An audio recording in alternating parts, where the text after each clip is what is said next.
Hello, everyone. Welcome to the DMV Business Show. I'm your host, Otto Sevilla, and today our special guest is Scott Barbaro. Scott is the CEO of Masonry Masters.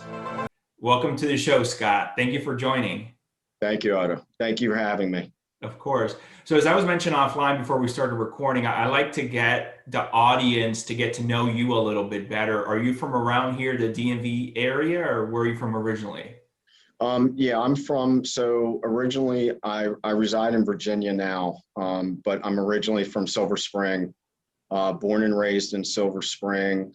Went to St. John the Baptist as my first through eighth grade school. And then from there, I went to St. John's College on Military Road in Washington, D.C. And once I got out of high school, I graduated in 1990, and I went to the University of Maryland and studied criminal justice there. Right. I have a good buddy who graduated from St. John's.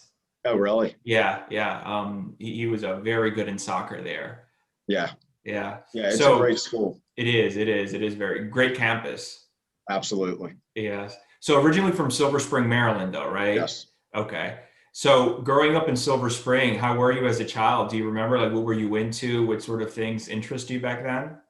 Yeah, I think back then really I mean, things were so different then than what they are now. Your resources as a child was to basically play. I played sports, loved football, baseball, soccer, anything outside, riding bicycles. Grew up in a neighborhood with a good amount of children, and it's funny, so different than now. I mean, I have little kids of my own right now, and half of them, my daughter really loves to go outside and play constantly, ride her bike, and my boy likes to, sit on the phone, 14-year-old.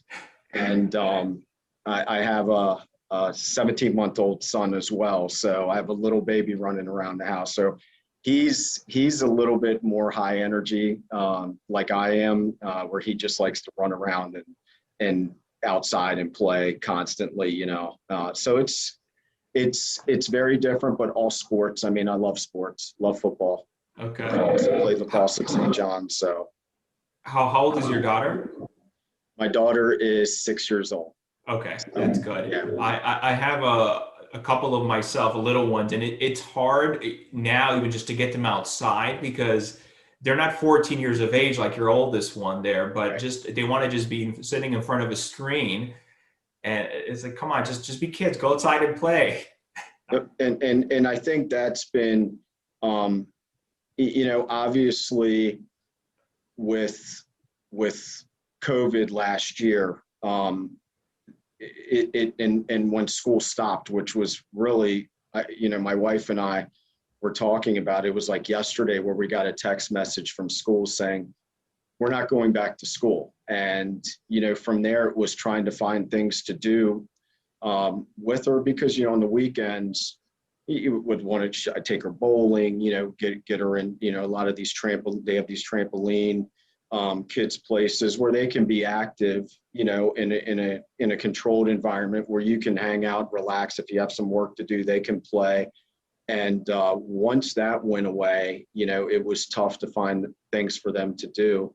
Going outside was fine, but at that time, we weren't really sure what we were able to do and what we weren't able to do, as the year went on in 2020. But yeah, she comes home now that the weather's actually changed here in the DMV. Yeah. The last 2 days she comes home, she gets on her bike, and I love that. My 14-year-old comes home and I have to drag him out of the house to get him to, just see sunlight. Right. So, Yeah. But yeah, it's been challenging, as for a father to be able to keep them active and try to keep them off the screens as much as possible. So I feel you. Yeah. So after St. John's for high school, you said you went to Maryland here in College Park, correct? I did. So I went to University of Maryland.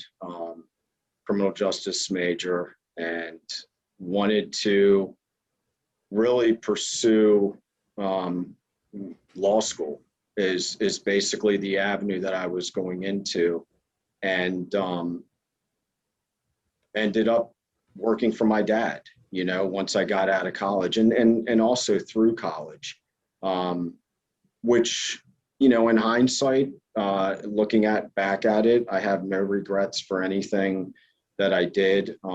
You know, maybe I would have preferred to pursue a master's degree, but at that time, you know, nowadays bachelors were so acceptable in the early 90s. It was like, wow, you got your bachelor's. But, you know, nowadays a bachelor's is everybody's going after master's degrees and you know, furthering their education. But, you know, I jumped right into the workforce, you know, right out of college.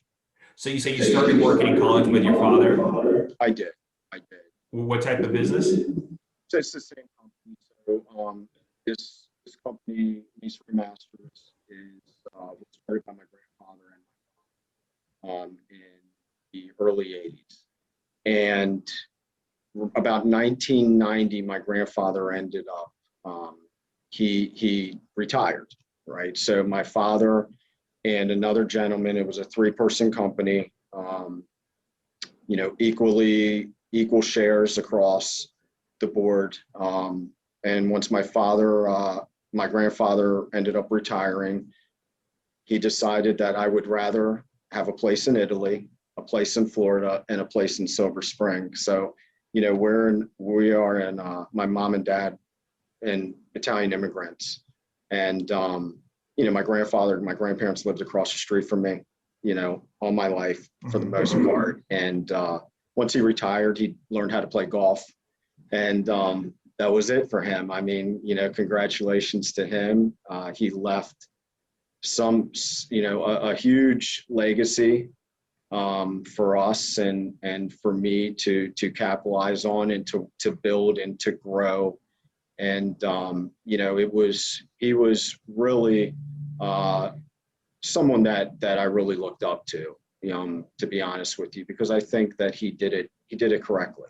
You know, he did it correctly where he still allowed himself. I mean, so many of us, we work and work and work and work, you know, as you know, and he left himself room to be able to enjoy, you know, a good portion of his life. And, you know, I admire him for that. I think he was one of the smartest guys that I know by far. You mentioned, Scott, you're first generation Italian immigrant. So were both your mother and father born in Italy or just your grandfather? My sister and I were the only ones born in the United States. Oh, So, okay. yeah. So everybody was, my entire family is local family is, they all were from Italy. They were born and raised in Italy. What part of Italy? My mother was from right outside of Rome, Okay. in a place called Abruzzi. It's a mountainous region, and my father is from Calabria. So if you're looking at Italy, Calabria is the farthest south that you can go before, you know, Sicily. then you end up in Sicily, correct? Okay. Yeah. So Italy's beautiful. I've been there. I've seen a couple of their cities. Beautiful, beautiful country. it's to me, I mean, my wife and I were married there, so Okay. it's and my daughter's already been there with us. We went about 3 years ago. So it's for us, that's it. You know, it's really nice. We really enjoy it. Different way of life there. I'm curious, do you know the story as far as how your grandfather started the company, Masonry Masters, back then? Absolutely. So in the 70s, my great uncle, my grandfather's brother had his own masonry company.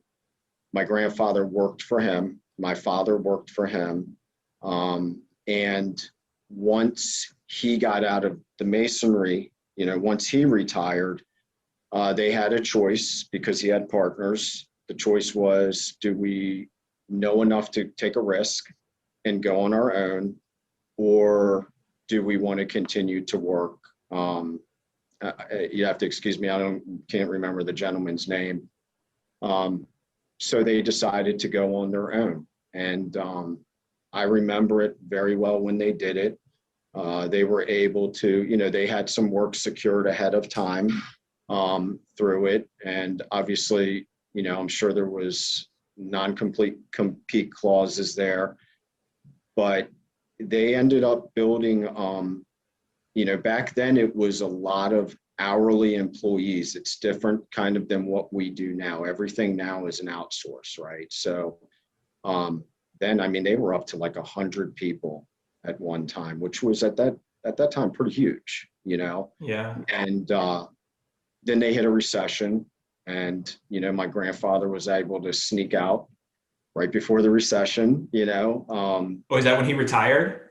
He did right before, yeah, because I think the recession was 92s, early 90s, where there was definitely a pullback there. But he was, as that was going on, he was hitting golf balls on the golf course, which was nice. My grandmother, she didn't even know how to drive. She never had a driver's license. So this was a very prototypical immigrant family, where my grandfather drove. My grandmother spoke very, very little bit of English, not too much. So that's it was, for me, it was very normal, very normal way of life. And then my father, as they worked, they split the shares, and they continued with the company, and he just kept on working. So, but by any chance, are you fluent in Italian? Was I? Yes. Am I now? If I visit Italy, it takes me 2 days, Okay. 3 days, where I really, I can speak Spanish pretty well. So, which speaking Italian, was a little bit of a segue into me being able to speak Spanish. Now, my Spanish isn't perfect, but, I'm able to communicate.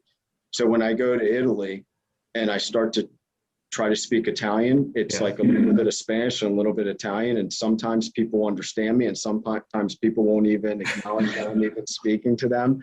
So, but yeah, with practice, I could get back there, but, I would have to spend several, a good amount of time there.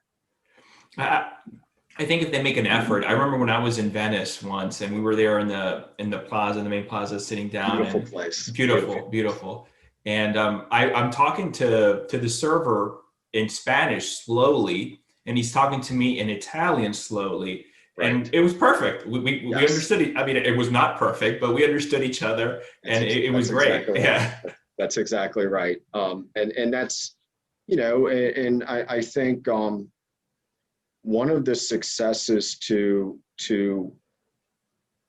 being in this industry, and what's allowed us to, and me, when I was basically running the company, was being able to communicate. I thought that was really something that helped me along the way to be able to communicate. And listen, we all took Spanish. I took it in school, right? I took it at St. John's, and I continued it at University of Maryland.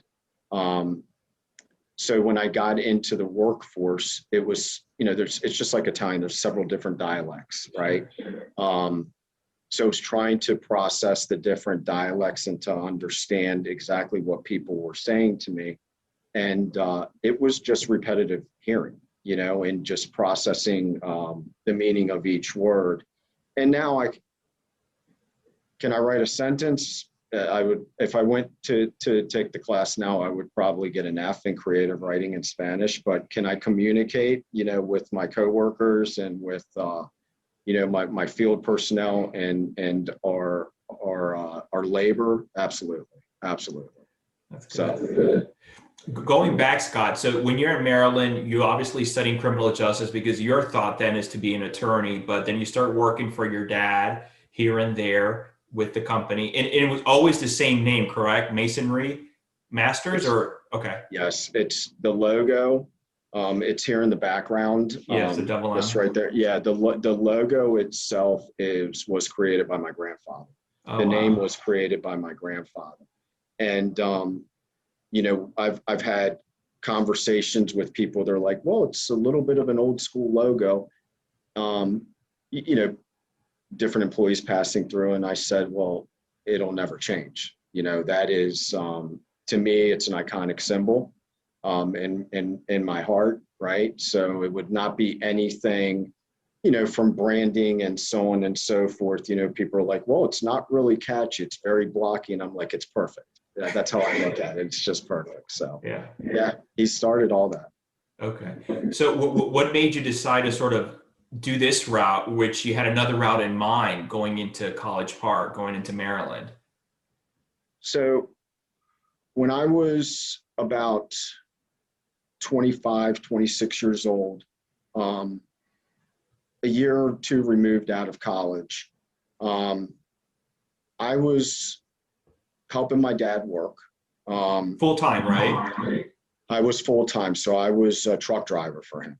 And basically what my duties were was to pick up material, offload material, move scaffolding from job site to job site. It was a really, really small operation at that time. Big operation, but a small operation. Living in Silver Spring, a lot of traveling into Virginia. A lot of our work was in Virginia. I mean, you know, pretty far south. I remember Gainesville, those areas that were really undeveloped at that time, and us doing, you know, neighborhoods there. And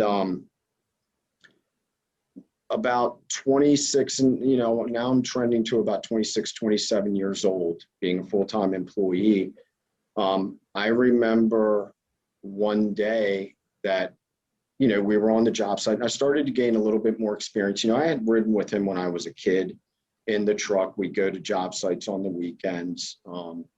If he had patios to do, like side jobs he was doing, you know, he'd drop me off there and show me how to form the patios and, you know, do things of, you know, smaller scale jobs. And I remember sometimes I would sit there and I'd be like, what am I doing?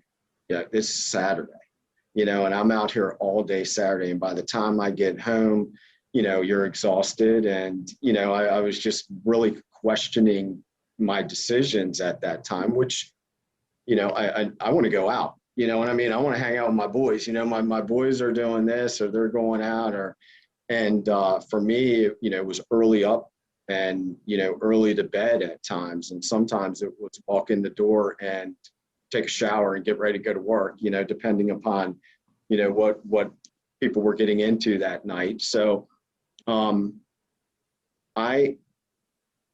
never forget this. My father had a person that was working with him internally. The office was in Greenbelt, Maryland, right? And I was preparing, I wanted to move to Virginia because I was like, if I have to drive, I mean, I would spend, like I was saying, some nights, some days, you know, coming home from Virginia to Maryland, it's like 3 hours, right? Before I mean, you would sit in bumper to bumper to bumper traffic and I'd get home, even if I left the job at like 3:30 and tried to time it, I was still getting home 6:30, 7 o'clock, super late. So I said, you know, I think I'm going to move to Virginia. And during that time, I remember my father coming to me and he goes, what do you think? Do you think it would be possible for you to run a job? Like, you know, like a full-on job, like a similar to like a site supervisor. And I said, yeah, I mean, I think I can do it, right? You know, and he went over all the responsibilities because he was really trying to teach me how to be a bricklayer at times. He's like, my first day of work with him with the company, he put me on a chimney all the way on top of the scaffolding. I always tell this story. And, you know, I mean, you're talking 30, 35 feet in the air. And he goes, get on top of the scaffold. And I'm like, how? And he's like, well, you got to climb up it. And I'm climbing up this and the scaffolding shaking back and forth. And I'm like, what am I doing? And I got on top of there and he's like, you know, there's a pulley system to bring the material up. And he's like, you use the pulley. And I'm like, I don't even know how to climb up there, much use this pulley. And, you know, I got up to the top and I was on my hands and knees and it was rocking. And there's two guys working on this chimney and the scaffolding. It's not even tied off, you know, it's just swaying back and forth. And I got down off the scaffolding at lunch and I got in my car and I went home and I never came. And I told my mother, I was like, he's crazy. I said, this is not going to happen. So, you know, a little bit of tough love, you know, trying to, and you should be a bricklayer. And I had no interest in doing any of that. My real interest was growing the business, you know, and trying to be in a situation to where, yeah, I loved being outside. I enjoyed running the jobs, and he gave me that opportunity. And I went from, you know, I always tell everybody I went from driving like, you know, like similar to like a dump truck for materials to chief operating officer for the company within like a year and a half. Like he just pretty much put me out there. And from that one job, I started to build relationships and started running another job and then another job and then another job. And before I knew it, I was, you know, ordering my own materials and, you know, you know, in hindsight, it was a blessing that I had that opportunity. Because then I learned a lot. That's how I learned how to speak Spanish, how I got to know the manpower, build relationships with construction managers, project managers on the jobs. And, you know, I would never regret that. I was just glad he just told me to do it. And you know, I always look back and sometimes I'll ask him, I'm like, you know, why'd you let me do that? He's like, well, you know, I felt that, you know, really kind of wanted to see what you were capable of doing, you know, Yeah. which was good. So. Do you remember back then, Scott, when you started at 26, 27 in age, how big or what was the team back then and compared to how it looks today now? So back then he ran, so from a manpower perspective, installation perspective, I think we had maybe 30 people outside, right? Maybe more, you know, it varied, 30 to 40 people outside. One person internally, one coordinator internally, which she handled all the billing. We did all the ordering in the field, but she handled all the invoicing, payroll, so on and so forth. And the way that it was structured was, it wasn't structured demographically. It was more structured, okay, I'm going to move this crew to do this house here. And I'm going to move that crew to do that house there. And the foreman on the job was, you know, basically was just in charge of doing the installation on that one practice. Now, to the way it works now, internally in our office now, we have, just in our estimating department, we have 5 estimators, okay, with directors. In the field, we have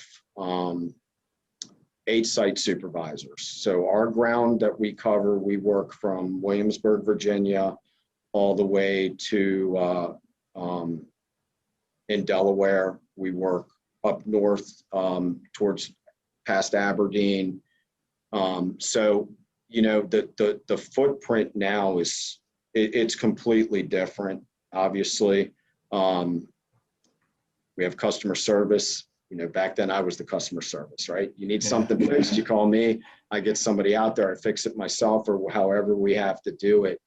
You know, we have an accounting department, right? We have a procurement department, multiple divisions now. So it's funny to look back at it and, you know, see how far it's actually come. You know, I made the acquisition on the company outright in 3 years ago. So I'm coming up on my 3-year anniversary of being the CEO of the company. And, you know, I kind of kept the same platform in place. My mother was the CFO at the time. And 3 years ago, actually 4 years ago, she battled and, for about a year, and she passed away February of 2018 was when she passed away. And, kind of in that transitionary moment, she was the true matriarch, right? And we felt that it was because my father at that time, he hadn't worked. I think, he hadn't worked in like 17 years. So it was me basically running the all operations, the office, so on and so forth. And my mother was a CFO. She handled all the finances and the accounting aspect of it. And once that happened, when we got towards the end, because she if anybody's familiar with that, things can deteriorate rather quickly, and once that happened, my father said, I'm going to let you buy the company. So that's what I did. I made the acquisition and, kept the same platform in place. It was large then too. But, I had to learn. I wasn't an accountant, right? Sure. So I promoted an employee internally with me that's been with me for about 15 years.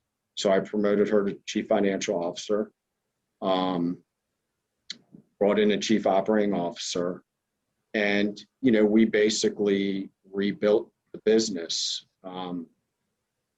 It's so funny because that you asked that question, because when you look back at it, you think things ran so well, it ran well then, some ebbs and flows like any business, but I think bringing in and being able to have control in a sense of how assets are allocated and where to allocate those assets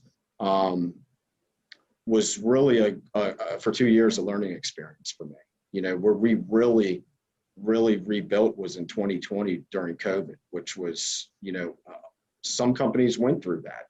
For us, it was, our industry kept going, right? So we weren't on any restrictions. I mean, we were on restrictions as far as masks and so on and so forth, but we really took 2020 to take a little bit of a step back. And we brought on a really, really good chief operating officer, and he has a lot of experience, and he was able to bring in a lot of people that he knew that had experience.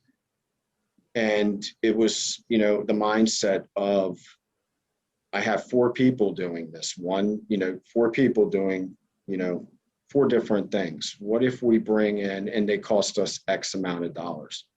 What if we bring in this person that we know that can do 3 out of those 4 things? They're going to cost us a little bit more, obviously, but the efficiency and accountability now is elevated. I think that has been really a big game changer for us going into 2021. 2020 was scary, but we were able to move through it pretty efficiently. We learned a lot. Obviously, all of us learned a lot that year in 2020, but I'm very, very pleased where we're at. So that's the long answer. What does it look like now to what does it look like back then? It's 2 different worlds, right? Yeah. So yeah. I'm glad you mentioned that, Scott. So the last 2 or 3 years, or even just the last year with COVID, and you said you made some changes there internally with team members. How has, besides streamlining process, has that affected the bottom line of the business overall? Have you seen, especially with COVID, some people have actually grown business. Some of them obviously has shut down, and it's been unfortunate, but how has that affected you and your business? When we went into 2020, and I'm talking early first quarter calendar year, 2019 fourth quarter, we decided my chief financial officer and myself decided really that we had to take a look at everything that we had on the board, as far as employees, as far as position, in our industry. And we had to make some tough decisions prior, to even COVID even being a thing. So we went into 2020 extremely lean, lean by our standards, in a sense, to where we were extremely lean. We were really looking at, we wanted to have the most impactful employees that honestly, that we felt that actually cared. I think that, that really believed in the company. And, I didn't need them to, sleep thinking about brick and waking up thinking about brick and block and stone or jobs. I just wanted people that were into what we were trying to create. And once 2020 started, we really kind of started very, very lean. And the way that my chief operating officer came about was, and it was, I'll never forget this either. There's just some things that, as you just remember that are changing, industry changing moments, or what we do, as far as our business is concerned. Was a friend, a vendor that I'm pretty close with, calls me up and he says, "Hey, I know this gentleman and he's looking for a job. And he said, he's fantastic, you should get along, so on and so forth." So reached out to him immediately within 15 minutes because I needed help. Okay. And I didn't know if this was the solution to helping me, because, it was Monica is my chief financial officer and myself. We were handling everything. I mean, top to bottom, anything from construction related to accounting related, it was, and having to micromanage, which is not really a way that you want to, you don't want to be there, right? I don't want to be there. I did it forever.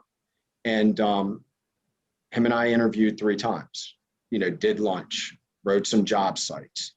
And we came to an agreement, and then COVID hits.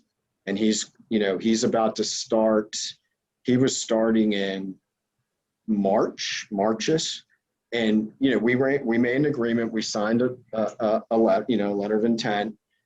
And then everything shuts down. And he's like texting me, he's like, "Hey, just checking in." I'm like, he's like, "What are you thinking?" And I'm like, "I don't know." I said, "You're coming on board, but, we don't have anybody in our office but myself and Monica. Everybody had to remote." And, we're just trying to figure out what's happening. Sure. And he came in, I stuck to the guns, and, even regardless, and I know he had doubts, and I really didn't have doubts. I just had more doubts of what was happening, right?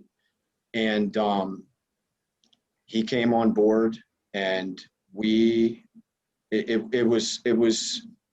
I've never had an employee as an officer that we are really always on the same page, and he has helped me tremendously. So through 2020, we did grow, right? We didn't grow number wise. So, there's 2 ways are you growing on your balance sheet, or are you creating a work environment, that really meets your core values? And that was what we really wanted to do, is focus on, maybe taking a step back, and COVID allowed it, right? So we took a step back, and we were able to really dissect and have the time to bring on employees that we knew that were going to be, in fact, impactful, as well as having experience, because experience is huge in what we do, right? Commercial real estate, like back of your hand, you know what I mean? And if you're going to bring in a junior, to help you kind of vet through properties or whatever, there's there's a training involved there, but if they have some experience there, then at least they have a baseline of what we're doing. And that's what we did. We focused on individuals that didn't necessarily have to have a masonry background, right? They just had to have a, more of a construction background, be it accounting, even on the outside as far as site supervisors. And from there, we just took the entire year. Numbers were down, obviously, as most industries know that, things were put on hold in some scenarios. But just building that core, is what we wanted to do. We wanted to build that core group, and, we really try to run a family style environment here. It's a very serious day by day, but I think the one thing that we strive on is if somebody falls, you have 10 people picking them up. And I think that's been really the success of what we learned in 2020 was just, starting with our core values and sticking with our core values. That's great. I'm happy to hear that you found that gentleman, your current CEO. I'm curious, was his background in construction or totally something different? Oh yeah, his background was in construction. He was a director for another company. He worked, in stone prior to that. So it was kind of like a needle in a haystack.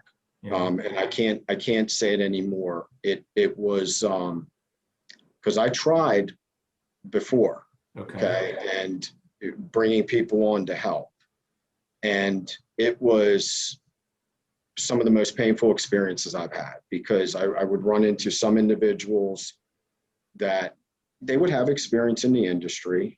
Maybe, when I always use this term, when you're playing defense constantly, eventually somebody's going to score and they're going to catch up to you and surpass you.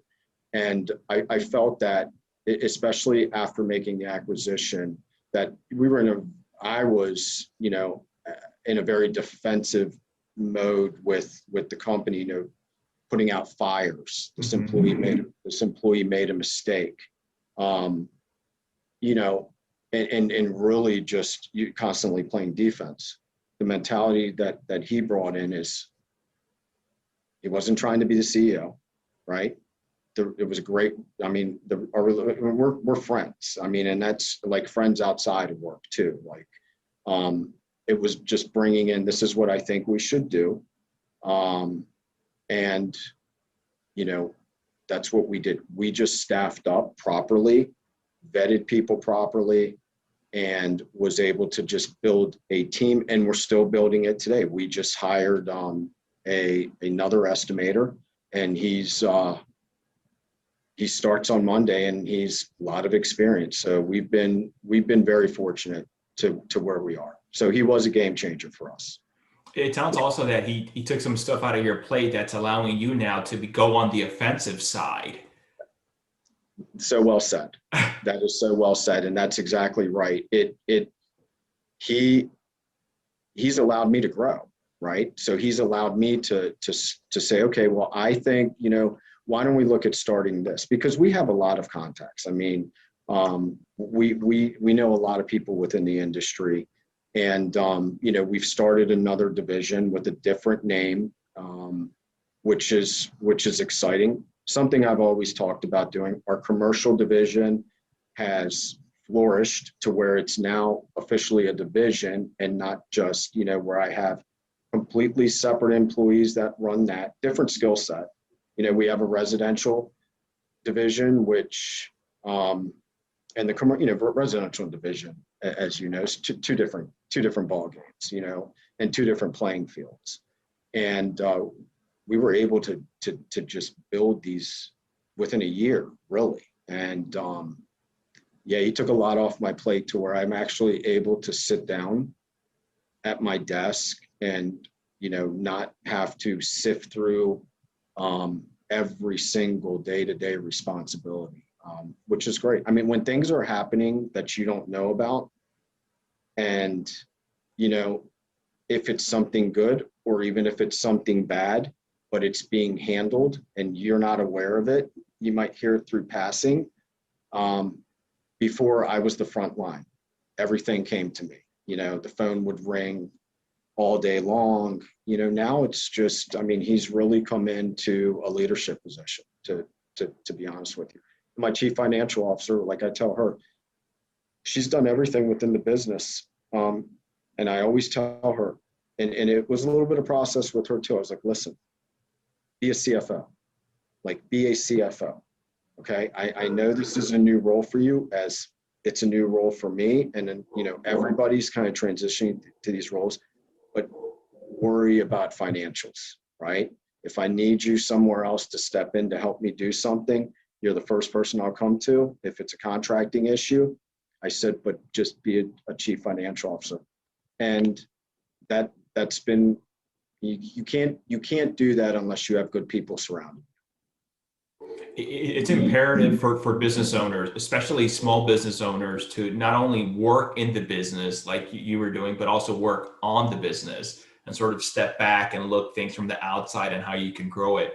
What is some advice you can give the business owner listening as far as what they can do to do that and focus on the growth? I think if I was going to advise somebody, you have to grow methodically and you have to grow smart. I've had companies or divisions or ideas that, we have put out that have failed, and the concept didn't fail. Okay. The concept was good, but if you don't have the infrastructure in place to be able to handle something like that, because it may grow very slow, which is actually very good. Okay. Or it may grow very fast and explode in your face. And, I've been down both roads. I've been down the road to where, like what we're doing now, we're not going to, go after every job that comes across the board. We're going to sit down as a group. We're going to vet them as a group. And we're going to analyze them and make sure that that's something that we feel that we are going to be successful at doing. Before, before it was like, bid it. And then you get it. Next thing you know, you're sitting on 10 jobs and you're like, okay, well, who's running this? And who's running that? And then your estimator, you're overwhelming your estimator, right? So your estimator made a mistake and then the job starts and you're like, okay, well, we're short this amount of material, and just kind of going through that learning experience was really, I mean, if I don't learn something new every day, then it doesn't matter what position I'm in. If I'm, running the warehouse or if I'm signing all the checks, if all of us don't learn something every day that we can basically grow from, then, to me, it's not a successful day. And that's from business aspect or from your personal life. I think across the board, I think learning is, I'm a big advocate of education. I'm a big advocate of, and whatever you categorize education as, just learning more and learning more. But my advice would be to go slow. Unless if you don't have the infrastructure in place, two things are going to happen. Either you're going to burn out, or that division or whatever that business is going to burn out, because you'll start to lose quality. And once you start to lose quality in any kind of, whether it's a restaurant with food, because now all of a sudden, we just opened up another, let's take a restaurant, for instance. Well, I'm going to open up 3 restaurants because my one restaurant is successful. Well, let's capitalize on the one restaurant being successful, because in order to open up 3 more, even one more, you're going to need, your chef's not going to go back and forth, you know what I mean? And cook food here. And then, okay, I got to leave in an hour and go cook at this other restaurant. It's all about infrastructure, smart growth. That's good. You mentioned several times about different divisions. If you can just share with the audience, Scott, as far as everything that Masonry Masters offers and everything else and all the divisions? So we have a residential division, which is primarily focuses on new homes. We're aligned with some public companies, some private companies. Our volume is, we'll do, I'm not sure exactly how many we did last year. Our capability is up to about 1,500 to 2,000 homes a year with that division, new construction. Custom division is more of your, we call them the hotels, your larger homes to where you have different parts and pieces that are going in. You may have stone, you may have brick, you may have like hardy plank, which is a siding. And one thing that we do is we're able to do an entire exterior. So we have a siding division that's able to do siding. We have house wrap, we have gutters.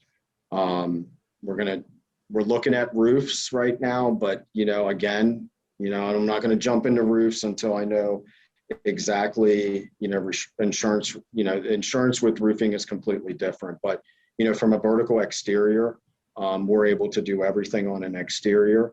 The siding was interesting because that was one of those that, I said, hey, we should do siding. So I hired a guy that, knew siding, and next thing you know, it's like explodes to where we had to pull back. And now we kind of pick and choose what we want to do. We like to stay with hardy plank, really nice looking exteriors. And our newest division, which is almost like a company, but it is going to run through Masonry Masters, is MMI Exteriors. And what MMI Exteriors will focus on is, right now we're doing some houses that were built in the 80s that have some cedar exteriors on the exterior, like cedar siding. And they're removing the cedar siding and going with hardy plank. We redo all the house wrap on it, install the hardy plank, basically make a brand new exterior for your home, as well as doing hardscapes. We can do landscaping, do a little bit of everything with that company. And we have somebody coming in. It's been a slow roll with that because even the website, trying to get in, get the website correct, and it's been a little bit of a slow roll, but we did just hire somebody that will be running that division top to bottom, where I'm not going to have to be, more insight on design and helping along those lines. But yeah, that's where we're at. Commercial division is flourishing right now. And we have estimators that's all they worry about is commercial work. That's all they focus on. And we were able to pick up some really talented supervisors that's what they did. And, with that, I can start to really push a little bit more, maybe be a little bit more aggressive because I have more bodies able to cover the projects. But yeah, we're able to do quite a bit on the exterior. That's great. What would you say drives you and motivates you today? My family. I think when, my background, I'm 49 years old right now, just turned 49. So I didn't get married till I was about 41 years old, right? So married, had kids, and, I kind of got I went through my 40s working pretty hard. This is just recent that we've kind of been able to work a little bit more softly, in my position. But it's my family. I want to be able to provide for my family, and really that goes with my employees as well. Like I don't want my employees to ever worry about not having. Now, if they decide they want to leave, that's up to you. But if they're in for the haul, then I want to make sure that they're able to provide for their family. So, my employees and my family. That's great. What is it that you're most proud of, Scott, in your business career thus far? That's a good question. I think where we're at right now, I think, in looking back, I always felt it was impossible. I felt that we had hit a ceiling, right? Not so much myself, but I felt that we had maybe hit a ceiling. Like we could grow, but it was more horizontally, right? It wasn't vertically. Because ideas in my head constantly, like we could do this and we can do this and we can do that, but that's wonderful. And then the next day it's okay, well, that idea's forgotten, right? Yeah. I think watching execution right now and watching people grow is really, we've taken some guys that were in the field that have never estimated before and brought them in, and now they're estimators. And in the beginning, they're like, I can't estimate. And I was, and this is also my chief operating officer. When he ran it by me, I was like, I don't know. And he's like, no, let's just see what happens. And now I'm watching these, they're in their 20s, they're young, and they're hungry, and watching them grow and watching their confidence build. I think that is what makes me most proud. Is really, it took a long time, like years. And I don't mean like, oh, well, this took, a couple weeks. This is years and years and years in the making. We're working on branding the logo, and because again, I know it's not the most new school, but old school still works, right? So, and as a thank you to my grandfather as well. I don't want the name. I want everything protected in a sense. But I think that would be I'm just proud of where we are. I don't look at it as an achievement so much. I just look at it as, if I walk in and my employees are happy and they're enjoying each other, and then that's all I need. That's all I need. I love that. So in this example you gave me, these were field workers you had out there, and then you brought them in-house and then became estimators, right? Right. And never knew how to use estimating software, computer knowledge, yeah, Sure. right. But never, probably last thing that they thought that they would be doing. But we saw something, right? And it's worked, and they don't doubt it anymore. And I think that, one thing I was discussing a couple of weeks ago in our ops meeting was, I think one thing that I really want to focus on in 2021 is more education, right? Internally, and providing more education, whether it's materials, whether it's how to measure, how to read plans. I want our guys to be in a position to where they are well-rounded across the board in what they need to know. I'm not big on, I'm big on growth, and I'm big on personal growth. I think personal growth is it gets us, I think it's just so important.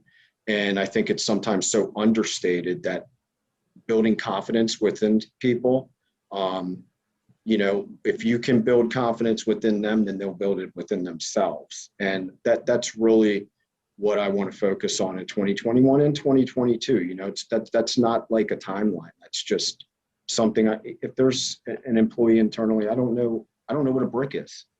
Okay, well, let's show you what a brick is. Let's show you how it's installed. Let's show you why it's installed like this. Like, I want everybody to really, education, whatever they need, I will provide. I love that. Scott, speaking about personal growth, how do you personally grow, or what do you think are some habits or skills that have helped you personally grow? Um, I think, wow, that's a great question. You know, my wife and I have a very strong relationship. Okay. Um, she's, would be my best friend.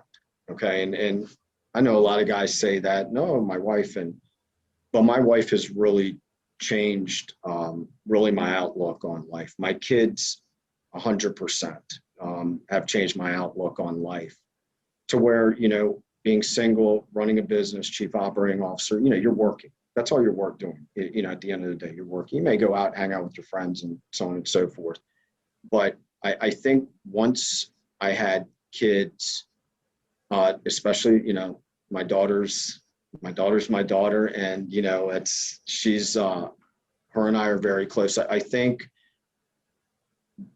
being around my children and being around my family, I think is really what's inspired me to personally grow and to be able to put some things aside. And yeah, let's put the phone over there, right, for the evening, because I would hate to have a conversation with my daughter and she's really expressing something to me and me say, hold on, let me take this call, because I don't like that being done to me, right? And I can only imagine what it would be like, for her. So I mean, we're still busy in the evenings, with what we do, but I think I've just learned to kind of take a step back a little bit personally, and let, people handle things on their own and work more from a support position than, a mentoring position in a sense, rather than I'll just do it myself, and hold on, I'll just do it myself. And I think that's really helped me to relax, to be quite honest with you. That's good. I What just would you started playing golf too. Oh, you did? Yeah, and I'm awful, like seriously awful. But I just started playing golf too, which is an interesting sport. Yeah, that's good. With time, I'm sure you'll get better. You have to put in the time. 100%. That's right. Yes. That's right. What would you say is your biggest challenge right now with your role over at Masonry Masters? Keep it going. I think my biggest challenge right now is making sure that we follow our core values daily. If we are hiring in certain positions, making sure we're properly vetting, who we're bringing in. Our staff hires, interviews, I'll go through the initial interview, and if they're going to be working under a director, I'll vet them first with my chief operating officer, and with that director. But the employees that they're going to work directly with, we try to put them together, for a couple hours. It just happened this past week, and see how they all work together, because I think their feedback's important. I think the biggest challenge, I'm interested to see what the market does, and to be honest with you, I'm interested to see, because we just went through last year, was with interest rates being where they are, there's aggressive boom, Big boom in residential. Oh, huge. It's been huge. I want to see I want to see if that's how sustainable. We all know it's not going to be, like this constantly. I think the leveling of, number one, of the economy, right? Seeing how the interest rates react, overall markets. I'm big into the stock market. I mean, I think, maybe I didn't want to be a lawyer. Maybe I should have been like a broker or something, now that, like, between golf and the stock market now. But I think being in touch with it's a challenge, and being able to notice if you see anything going, processing a downturn prior to anything happening and being prepared for that. And I think with having a little bit of multiple divisions within our company, that we're able to, if I've always thought that if this slows down a little bit, then we're going to be okay, because we have this piece over here that we can implement a little bit more. And I think having a resiliency is extremely important. And I think it's a huge challenge, just making those right decisions and creating those divisions that are going to sustain and be able to pick a piece up if that piece starts to slow down a little bit. Sure. Scott, knowing what you know now, what would you have done differently? Is there anything? No. Okay. I think looking back, you could have done 1,000 things differently. But I think that an opportunity in order to make a difference and to really have an impact is it needs to be the right situation for you. And I had to wait, right? I had to wait. There wasn't a lot that I could have done differently in the past. I wasn't an officer. I was an officer on paper, but I had no ownership. I could make suggestions, right? And I did make suggestions, and sometimes those suggestions were amazing. And everybody, people remember their losses. They don't remember their wins. You know what I mean? Like the losses are more than the wins. And I think that I think I've kind of learned. So had I not, had there not been mistakes made in the past, I don't think that we would be where we are right now. And I think that it's one of those where you've seen a lot. So you're able to predict a little bit of what's going to happen, or be careful doing that because I did that before and, this didn't really work out well, or, hey, that's a great idea. It's worked in the past. Let's keep it going. There's not really anything that, I think I'm very blessed to have gone through the ebbs and flows of Masonry Masters to get into a position to, when surrounding yourself with good employees that what not to do, right? And and I think that's been really, I just don't have any regrets. That's great.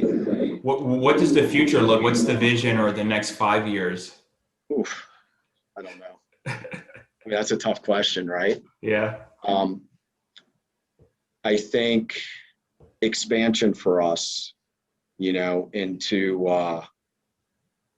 different avenues, I think is really what I would like to see is a little bit more growth in other areas of construction.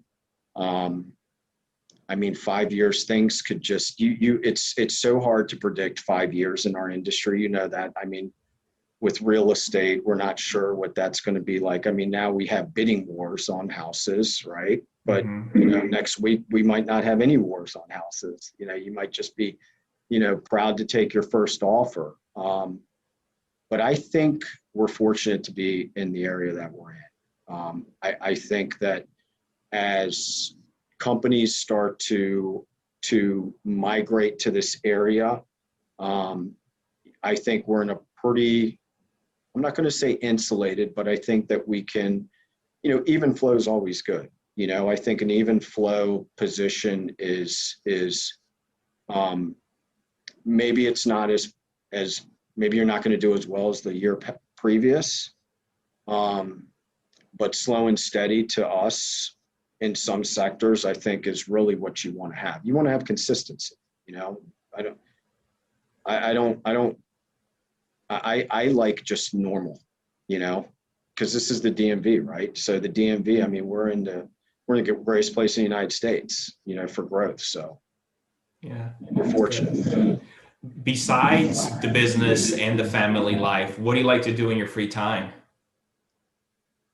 So I told you that I embarrass myself on the golf course. I try to do that as much as possible, but I am taking lessons, so hopefully I won't be too embarrassed. I like to fish. Like I started fishing again this year, and you know, and I like spending time with my family. You know, my two hobbies. Golf's not quite a hobby because we'll see if we chat next week, I'll tell you if I quit, stop doing that. We'll know. But fishing is fun. You know, I just like. We just started going out again, right? Like we just started going out again as a family, and you know, spring break's coming up with the kids. I love to travel, but obviously, caution is still required at this time for that. So I think getting out, you know, now the weather's breaking, restrictions are starting to be you know, less escalated in areas. So I think just getting the kids out of the house and having them, you know, bonding with my family. Yeah. That's my biggest hobby. Scott, if people want to get to know you and the company more, where can they reach out? Where can they find out more information? You can go to masonrymasters.net. We have a website there. I'm on LinkedIn under my name, Scott Barbaro, so you could reach out to me there as well. And yeah, those two platforms right there, and all of our employees are on LinkedIn as well. I have my own personal LinkedIn page, as well as Masonry Masters has their own LinkedIn page as well. So yeah, any of those two platforms, you'll find us. So if you need anything, we'd love to you know, create more relationships, obviously.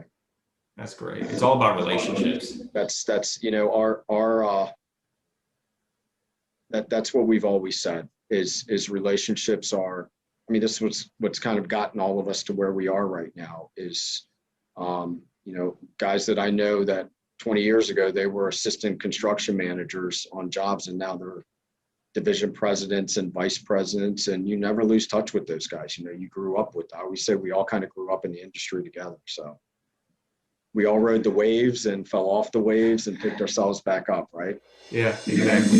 Scott, thank you so much for coming on. I really appreciate it. Had a great time. Yes, this was great. I really appreciate you having me on. All right, bye. Take care.